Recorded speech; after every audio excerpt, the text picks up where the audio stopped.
So just create the indication of a bit of a dirt gravel area there where he goes up. Now just with these posts, look at our light coming in that way. I do feel that we now need to have a little bit of shadow effect. To get the shadow, I'm going to go for that dark that we've been using, but I want to thin it right down and put a little touch of yellow ochre into it. And I want it to be really thin, because if you make it thin, when it dries out, it'll look a lot more subtle. So where would the light be coming from? Light's coming from over here. So maybe the light's coming through this way, actually, hitting those ridges. So what I'll do is put the shadows in through here like so. Going to be tricky in a few spots here. Created a bit of a headache for myself. Would have been good to do shadows first, really, wouldn't it? And there's going to be shadow running like so. See how that's a much lighter paint, and that with the lot thinner in it, it's not as dark. Okay, it just sort of picks that up. And I'll put a line of shadow underneath there. Of course, there would be shadow going up inside the onto the other side of the gate there, but it's just not going to be possible for me to reach in there and do that without mucking it all up. So another, it's the same mistake really, isn't it, that I was talking about before. But hopefully it's a learning point for you watching this. And I'd love your feedback. What did you think of the exercise, the painting? Did you learn something from it? Was it helpful?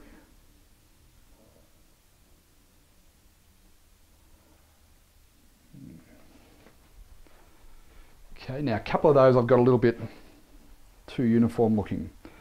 So I like that one there, but a couple of them are just not quite right. So I'll just soften out in a few spots. And come back in here, and we're going to have shadow running through here. Okay, now having a big line like that of shadow isn't going to look right unless we put in some bushes and things around the base. So I'm now going to go into my dark, and we need to anchor some of these posts into the ground. Okay, don't work out all their shadows. See that? I'll leave the shadow side there. That's good. Well done, Rod. Get in there like so.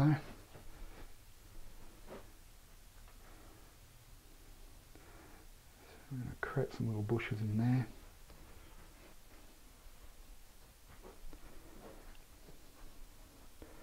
I'll create some bushes here and here. Maybe that one goes up there.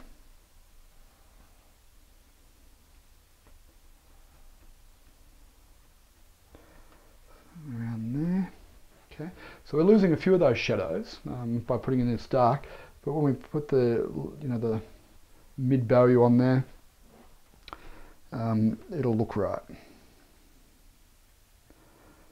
Put some around the base of that fence, so it looks like the fence hasn't really been opened in a long time.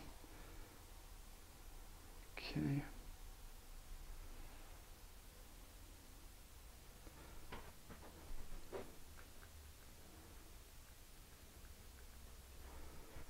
Okay, and then of course we're going to need to have bushes happening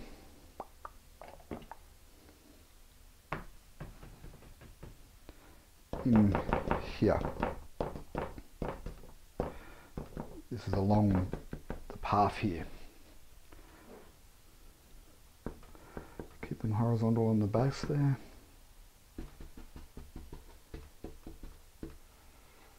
A couple of big ones in the corner. Stop the eye wandering out. Okay.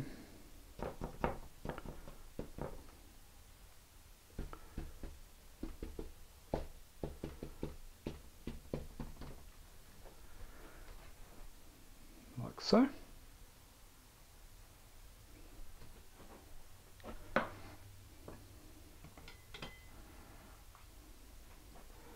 Just think we need a couple of extra marks up in here. Tell a story of where that path's going. Sort of letting the eye out into the corner there. creating a bit of mystery, which I don't mind. I've just picked up just a little touch of that sky colour. I thought, you know, we just pop a few little touches of that in. And in the foreground here, a bit of alizarin crimson and a little bit of cadmium red in a few places in this path here. Oh, that's a bit of a dry clump there, we'll get rid of that. Okay, because the old rule is that warm colours come forward, cool colours go back. So I put some cooler colour in the back of the path, put some warmer colours in the front here of the path, just soften it out a little bit. The knife can be a bit harsh in the way it leaves the paint on sometimes, so just soften that back in a little bit.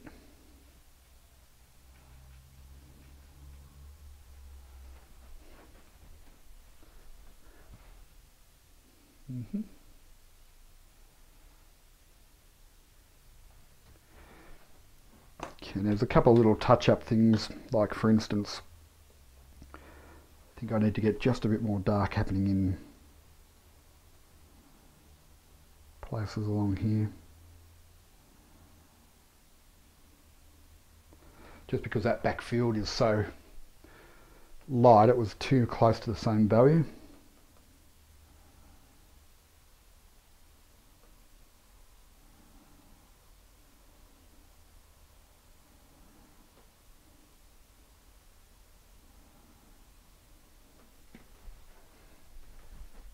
Okay.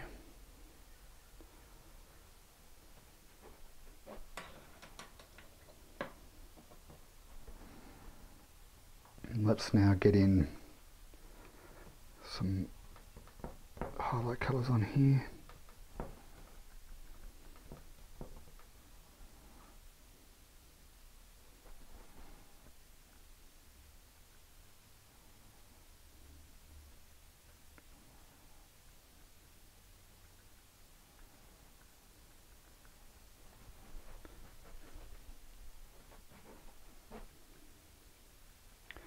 Let's join those up.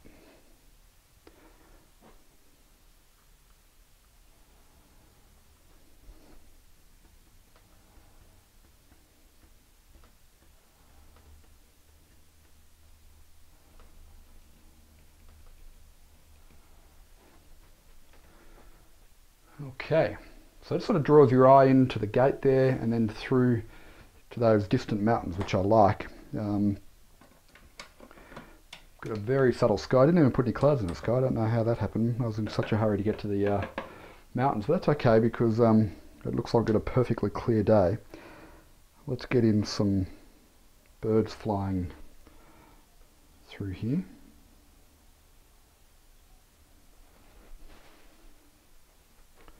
Okay. And then off in the distance. So this one looks like he's having some problems steering. I'll just give him a bit more body there.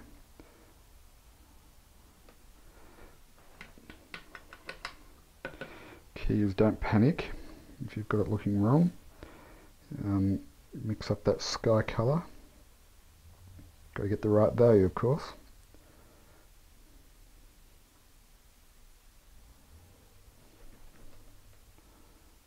Just touching pretty close.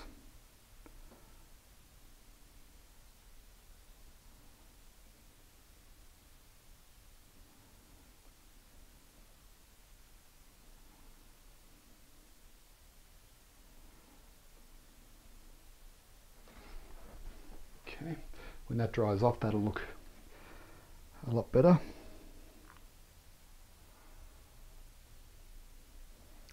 Okay, I was putting some highlights over on some of these bushes.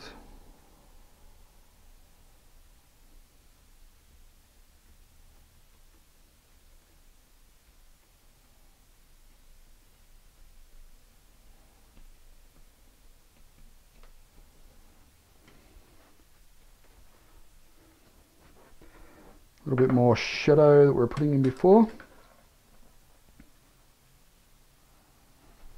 Coming in underneath here.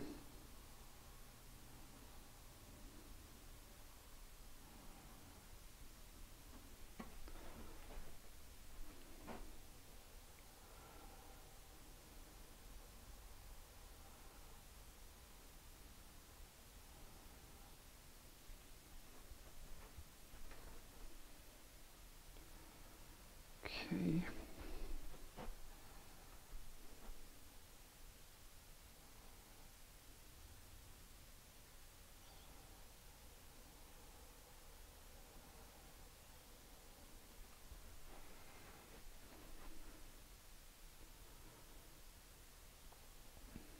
Just reassessing what else we need.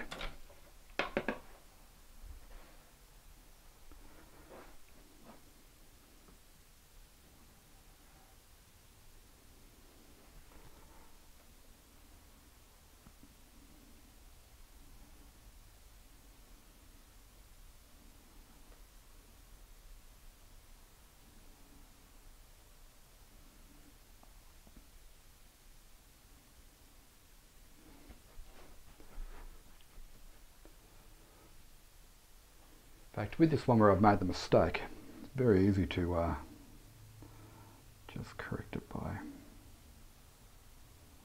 turning it into a couple different birds there, maybe flying together.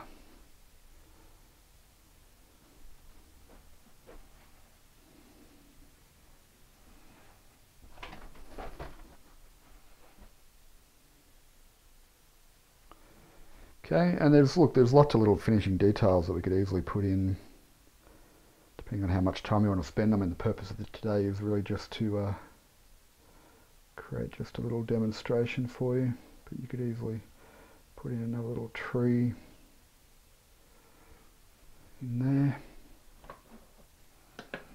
highlight that.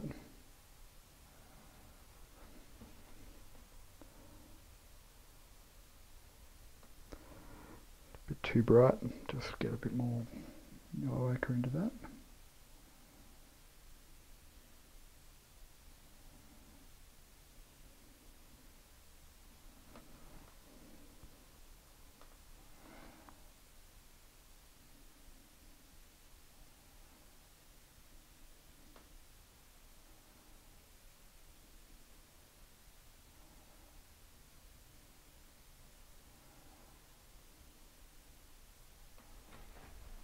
Okay.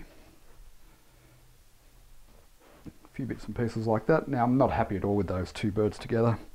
Didn't think I would be. I was being a bit sort of wishful thinking, really. Going to go and clean my fan brush out. I'll show you what to do to get rid of birds like that. Clean my fan brush out so it's nice and dry.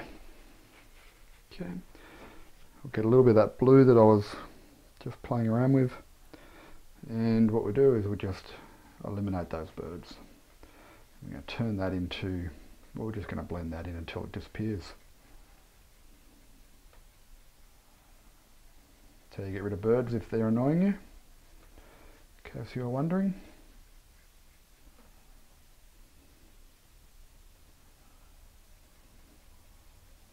It's important that you blend it all around into all areas of the painting there.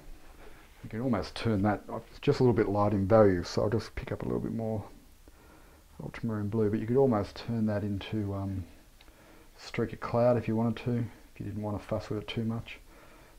Or you just pick up some ultramarine blue like I've just shown you.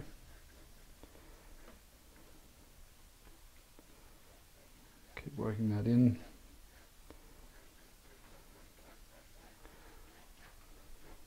Okay. Still showing a little bit there, so again I'll just work in a little bit more ultramarine blue just to darken up. Whoa, picked up some green there. That's exciting. Not.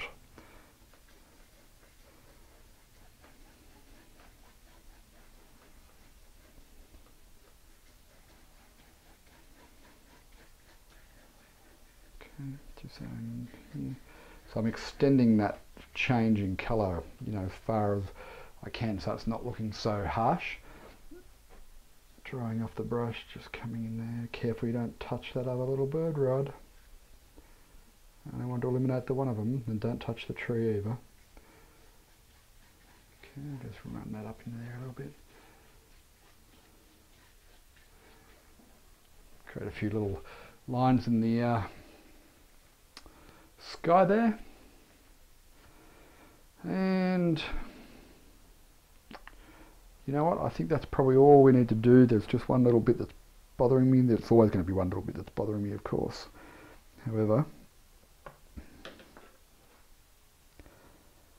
get some dark, and I'll just darken up this underneath here.